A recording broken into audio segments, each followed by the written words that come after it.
دنیا کے جتنے بھی نظام ہیں وہ فیکٹس کے اوپر مبنی ہوتے ہیں نا.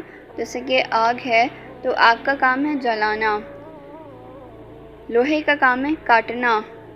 اسی طرح بہت ساری اور چیزیں ہیں جن کو اللہ تعالیٰ نے ایک خاص قسم کے کام پر معمور کر رکھا ہے، اور وہ چیزیں بہت ہی اٹل ہوتی ہیں. لیکن کیونکہ ہر چیز کا کنٹرول اللہ تعالیٰ کے ہاتھ میں ہے، اسی لیے اللہ تعالیٰ جب چاہے اس اٹل ریالٹی کو چینج بھی کر سکتا ہے، اس فیکٹ کو چینج بھی کر سکتا ہے کہ آگ جلاتی ہے. اور یہ ہمیں تبدیلی کہاں نظر آتی ہے؟ یہ ہمیں تبدیلی سیدنا ابراہیم علیہ السلام کے لیے نظر آتی ہے. قُلْنَا يَا نَارُ كُونِي بَرْدًا وَسَلَامًا عَلَىٰ إِبْرَاهِيمَ، ہم نے کہا اے آگ ٹھنڈی ہو جا اور سلامتی والی بن جا ابراہیم پر. تو پھر ہمیں یہ بات سوچنی ہے کہ کس ذات کی تلاش ہے جو ہمارے مسائل کو حل کر سکے، جبکہ اللہ القہار کے کنٹرول میں ساری کائنات ہے، جو اپنے بندوں کی مدد کے لیے وسائل کو جیسے چاہے استعمال کر سکتی ہے. تو پھر ہمیں بھی اپنے رب اللہ القہار کی طرف پلٹ آنا ہے، جو ہمارے پلٹنے کا منتظر ہے. اللہ کے پیارے نبی صلی اللہ علیہ وسلم ہمارے لیے نمونہ عمل ہیں. ان کو تھوڑا سا دیکھ لیتے ہیں کہ ان کا تعلق اللہ تعالیٰ کے ساتھ کیسا تھا، ان کا تعلق اللہ القہار کے ساتھ کیسا تھا. سیدہ عائشہ رضی اللہ عنہ کا قول ہے کہ میں نے بستر پر نبی صلی اللہ علیہ وسلم کو نہ پایا، میں نے ان کو سجدے میں گرا دیکھا اور وہ اپنے رب القہار کے سامنے گر گرا کر کہہ رہے تھے، میں تیری ناراضی سے تیری رضا کی پناہ میں آتا ہوں، اور تیری سزا سے تیری عافیت کی پناہ میں، اور تیرے عذاب اور سزا سے بھی تیری پناہ میں آتا ہوں. میں اس طرح تیری تعریف نہیں کر سکتا جس طرح تو نے اپنی تعریف کی ہے. تو ذرا دعا کے الفاظ پر غور کریں اور پھر ہم یہ احساس کریں، دل میں سوچیں کہ وہ شخصیت کون ہے، اللہ تعالیٰ کی محبوب ہستی، اور ان کی کیا کیفیت ہے، اور ہم کیا کرتے ہیں، ہماری مجالس کیسی ہوتی ہیں. نبی صلی اللہ علیہ وسلم کی مجالس کس دعا پر ختم ہوتی تھی، وہ الفاظ بھی دیکھ لیتے ہیں. جامع ترمذی کی روایت ہے، اے اللہ ہمیں اپنا اتنا خوف عطا کر جو ہمارے اور گناہوں کے درمیان حائل ہو جائے، اور ہمیں اپنی اطاعت و فرما برداری نصیب فرما جو ہمیں آپ کی جنت میں داخل کر دے. ایسا یقین عطا کر جس کے سبب ہماری دنیا کی مصیبتیں آسان ہو جائیں، اور ہماری سماعت و بصارت اور قوت سے ہمیں فائدہ پہنچا. جب تک آپ ہمیں زندہ رکھیے انہیں ہمارا وارث بنا. جو ہم پر ظلم کرے آپ خود اس سے بدلہ لیجئے، جو ہم سے دشمنی کرے اس کے خلاف ہماری مدد فرمائیے. ہمارے دین کے معاملے میں ہمیں مصیبت میں مبتلا نہ کرنا، اور دنیا کو ہمارے علم کی رسائی اور ہمارا سب سے اہم مقصد نہ بنانا. کسی ایسے شخص کو ہم پر مسلط نہ کرنا جو ہم پر رحم نہ کرے. آمین. اگر ہم اس دعا کو تھوڑا سا دیکھیں تو اس کے اندر بہت سارے ہمارے لیے اسباق ہیں.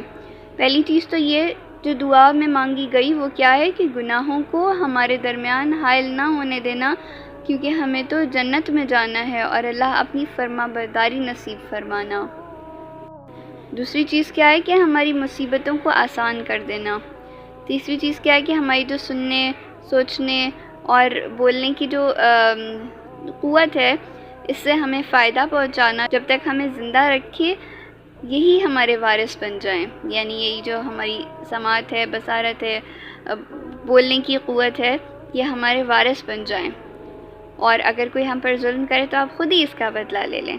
ہم کیا کہتے ہیں کہ نہیں میں ہوں نا، میں اینٹ کا جواب پتھر سے دوں گی، ٹھیک ہے. اور جو ہم سے دشمنی کرے اس کے خلاف ہماری مدد فرمائیے. مدد کس سے مانگ رہے ہیں؟ اللہ ہی سے مانگ رہے ہیں. ہمارے دین کے معاملے میں ہمیں مصیبت میں مبتلا نہ کرنا، یعنی دین جو ہے وہ مصیبت نہ بن جائے ہمارے لیے، اور دنیا کو ہمارے علم کی رسائی اور ہمارا سب سے اہم مقصد نہ بنانا. اور کیا ہے کہ ہم دنیا سے علم حاصل کرنے والے نہ بن جائیں، ہم اللہ سے علم حاصل کریں، اور ہمارا سب سے اہم مقصد نہ بنانا دنیا کو. ہمارا تو اہم مقصد دنیا ہی ہے نا، دنیا کے لیے کھا لے پی لے جی لے، موج کر، انجوائے کر، اور اچھا کما لو، اچھا رہن سہن اختیار کر لو. مطلب اس پہ منع نہیں ہے، لیکن ہماری سوچوں کا جو محور ہے نا وہ ہر وقت دنیا ہوتی ہے. ہم کبھی آخرت کے بارے میں نہیں سوچتے کہ وہاں بھی جانا ہے اور کبھی اس کی بھی تیاری کی ہے، کبھی سوچا ہے تھوڑا سا بھی بیٹھ کے کہ ہماری زندگی جس ڈگر پہ چل رہی ہے وہ ہمیں کہاں لے کر جائے گی، اس کی کیا اینڈنگ ہوگی، وہ ہمیں کسی گڑھے میں گرا دے گی یا کسی اعلیٰ محل میں پہنچا دے گی. گڑھا تو سمجھ لے جہنم ہی ہے اور اعلیٰ محل جنت ہے. تو وہی بات ہے جو ہم دنیا میں کرتے ہیں بدلہ تو ہمیں اسی حساب سے ہی ملے گا. کسی ایسے شخص کو ہم پر مسلط نہ کرنا جو ہم پر رحم نہ کرے. تو یہ بہت بہت بہت زیادہ بہترین دعا ہے. ویسے تو کمپلیٹ دعا ہی بہت بہترین ہے، لیکن اینڈ والی جو لائن ہے نا وہ بھی بہت بہترین ہے کہ کوئی ایسا حکمران ہمارے اوپر نہ آ جائے جو ہم پر رحم نہ کرے. لیکن اس کے لیے آپ کو خود بھی ان تمام چیزوں کی حفاظت کرنی ہوگی، اللہ تعالیٰ کے قوانین کی حفاظت کرنی ہوگی، کیونکہ حکمران آپ کے درمیان سے ہی اٹھتا ہے. تو آج اگر ہم معاشرتی پوزیشن کو دیکھ لیں، اپنے سوشل سٹیٹس کو دیکھ لیں تو ہم کہاں کھڑے ہیں. بے حسی، بے رغبتی، ظلم، جبر، فرعونیت، یہ سب کچھ ہمارے معاشرے میں پایا جاتا ہے نا. پھر ہم یہ کیسے ایکسپیکٹ کر لیں کہ ہمارے حکمران تو جی بہت ہی نیک لوگ ہوں گے، حضرت عمر کے دور کے لوگ ہوں گے ہمارے حکمران. ہو ہی نہیں سکتا، پاسبل ہی نہیں ہے. وہ ایک نیوز سنی ہوگی کچھ عرصہ پہلے آئی تھی کہ ایک شادی میں کوئی لڑائی جھگڑا ہوا، کوئی غریب آدمی تھا، اس کو مارا تو وہ مر گیا، اس کی ڈیڈ باڈی پڑی ہوئی ہے، اس کی ڈیڈ باڈی کے سامنے جی شادی انجوائے کی جا رہی ہے. کیا یہ بے حسی نہیں ہے؟ کیا وہاں پر کسی ایک بندے کے اندر بھی یہ خیال نہیں آیا کہ اس کی جگہ پر میں ہوتا اور میری لاش کی کس طرح بے حرمتی ہو رہی ہوتی؟ بے حرمتی ہی ہے نا کہ لاش پڑی ہوئی ہے اور آپ سامنے، لاش کے بالکل سامنے شادی میں ناچ گانا کر رہے ہو، انجوائے کر رہے ہو، اور آپ کو پرواہ ہی نہیں ہے کہ یہاں پر ایک ڈیڈ باڈی پڑی ہے، ایک لاش پڑی ہے، اس کا کرنا کیا ہے. یعنی بے حسی کی انتہا ہو گئی. اسی طریقے سے ابھی کچھ عرصہ پہلے یہ نیوز آئی کہ کراچی میں ایک مال میں جو ان کی ایسکیلیٹر تھا وہ کہیں درمیان میں سے ٹوٹا ہوا تھا اور اس بچے کا پاؤں آ گیا، اور وہ بچے کا پاؤں جو تھا نا جہاں سے ٹانگ سٹارٹ ہوتی ہے وہاں تک ٹوٹ کے اس کے اندر گرتا گیا، کیما بن کے وہ اندر گرتا گیا، اور ماں باپ نے بچے کو کھینچ کے وہاں سے نکالا. تو یعنی بے حسی کی انتہا ہے ہمارے جو مالز کی انتظامیہ ہوتی ہے. اور اس کے بعد لوگوں کا کیا ری ایکشن تھا؟ بجائے یہ کہ پیرنٹس کو ہمدردیاں چاہیے تھیں، پیرنٹس کو ہمدردیاں دیتے، ہمارے یہاں بلیم گیم شروع ہو جاتی ہے. جی آپ نے اپنے بچوں کا خیال نہیں رکھا، آپ کو پتہ ہی نہیں ہوتا بچے کہاں پھر رہے ہیں.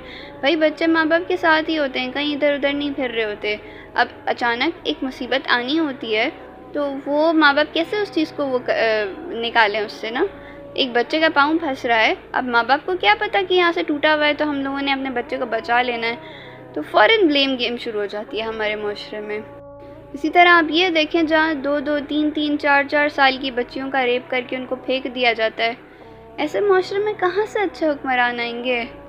جہاں بیٹیاں اٹھا لی جاتی ہیں دن دہاڑے، پھر بلیم گیم، ماں باپ نے اچھی تربیت نہیں کی ہوگی، یہ نہیں کیا ہوگا، وہ نہیں کیا ہوگا. بھائی جہاں پر جس کو ہمدردی کی ضرورت ہوتی ہے ہمیں اتنا بھی نہیں پتہ کہ کہاں پر تنقید کرنی ہے اور کہاں پر ہمدردی کرنی ہے. کیونکہ جس سے کوئی غلطی ہوتی ہے نا اس کو خود اپنی غلطی سمجھ میں آ جاتی ہے، کوئی اتنا کن ذہن نہیں ہوتا، اس کو پتہ چل جاتا ہے کہ میری غلطی کہاں پر ہے اور میں نے نیکسٹ ٹائم کیا نہیں کرنا. تو جس کا کوئی لاس ہوا ہوتا ہے اس کو ہمدردی کی ضرورت ہوتی ہے، نہ کہ تنقید کی. اور ہم تو بلیم گیم شروع کر دیتے ہیں، اس کی وجہ سے یہ ہو گیا، اس کی وجہ سے یہ ہو گیا، یہ اپنے بچوں کا خیال نہیں رکھتی، یہ ایسے کرتے ہیں، یہ ویسے کرتے ہیں. بھائی اس کا لاس ہوا ہے، آپ اس کو تسلی ہی دے دو، تسلی کے دو بول ہی چاہیے نا. کون سا اگلا کوئی آپ سے پیسے مانگ رہا ہے؟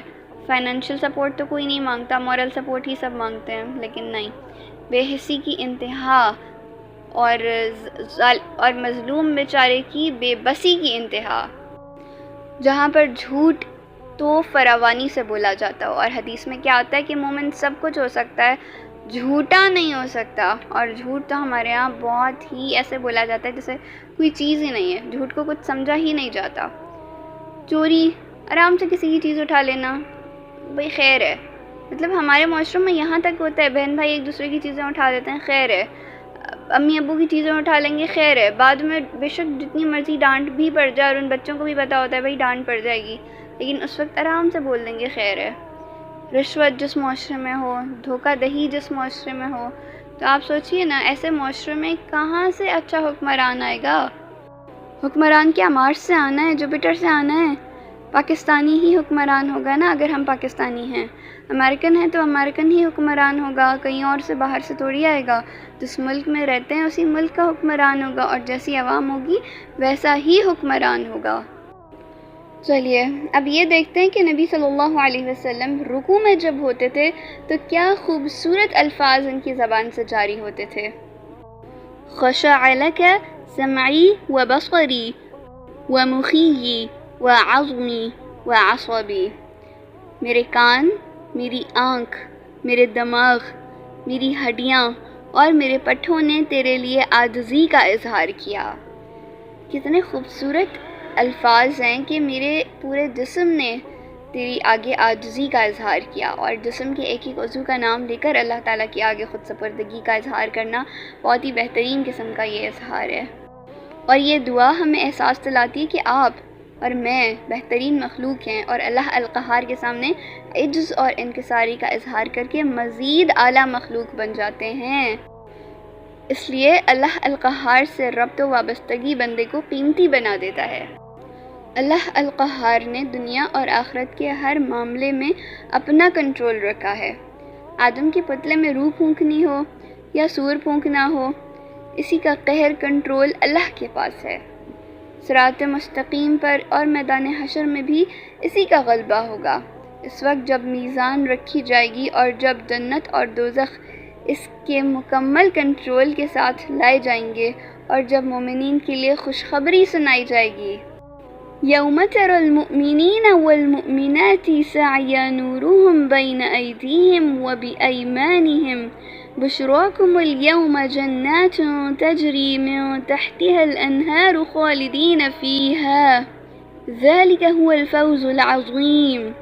قیامت کے دن تو دیکھے گا کہ ایمان والے مردوں اور عورتوں کا نور ان کے آگے اور ان کے دائیں طرف دوڑ رہا ہوگا۔ آج تمہیں ان جنتوں کی خوشخبری ہے جن کے نیچے نہریں جاری ہیں، جن میں ہمیشہ کی رہائش ہے، اور یہی بڑی کامیابی ہے۔ جنت کی خوشخبری حاصل کرنے کے جو ہم خواہش مند ہیں، ذرا غور سے سن لیں۔ نبی صلی اللہ علیہ وسلم منبر پر تشریف لائے اور فرمایا، ما قدر اللہ حق قدرہ، اللہ تعالیٰ کی ایسی قدر کرو جیسا کہ اللہ کی قدر کرنے کا حق ہے۔ پھر اللہ تعالیٰ خود اپنی تمہید بیان کرتا ہے اور فرماتا ہے، انا الملک انا العزیز انا القہار، میں ہی مالک ہوں، میں ہی عزیز ہوں، اور میں ہی قہار ہوں۔ عبداللہ بن عمر رضی اللہ عنہ نے بتایا کہ اس وقت منبر کانپ رہا تھا، حتیٰ کہ میں اپنی جگہ سے اٹھا، ڈرا کہ کہیں نبی صلی اللہ علیہ وسلم منبر کی حرکت کے سبب گر نہ جائیں۔ ہمارے لیے یہ سوچنے کا مقام ہے کہ دلوں میں خشیت کتنی ہے، اللہ کا خوف کتنا ہے، کیسا ہے، اور کیسے اس کو بڑھایا جا سکتا ہے۔ چلیے تھوڑے سے عملی نکات دیکھ لیتے ہیں کہ ہمارے لیے پریکٹیکل پوائنٹس کیا ہیں یہاں پر۔ تو اللہ تعالیٰ کے نام القہار سے محبت، معرفت اس طرح دل میں پیدا کرنا کہ خشیت الہی ظاہر اور باطن پر طاری رہے، صرف ظاہری حلیہ نہ ہو بلکہ دل بھی اللہ تعالیٰ کی خشیت کی طرف متوجہ رہے، نیک اعمال میں ثبات نصیب ہو، آگے آگے بڑھ کر نیک عمل کرنے ہیں، اور غلطی ہو جانے پر فوراً اس کی خشیت غالب آ جائے اور توبہ کے دروازے کو فوراً کھٹکھٹایا جائے، اپنے آپ کو مکمل طور پر اللہ کے سپورٹ کر دیا جائے، اس کا ہر حکم چاہے نفس پر کتنا ہی بھاری ہو بلا حیل و حجت قبول کر لیا جائے۔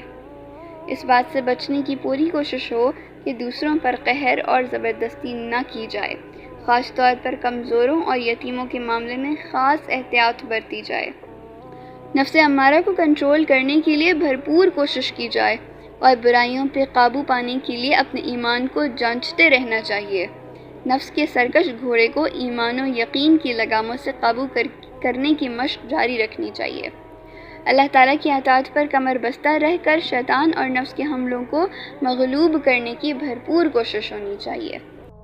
السلام علیکم ورحمۃ اللہ وبرکاتہ۔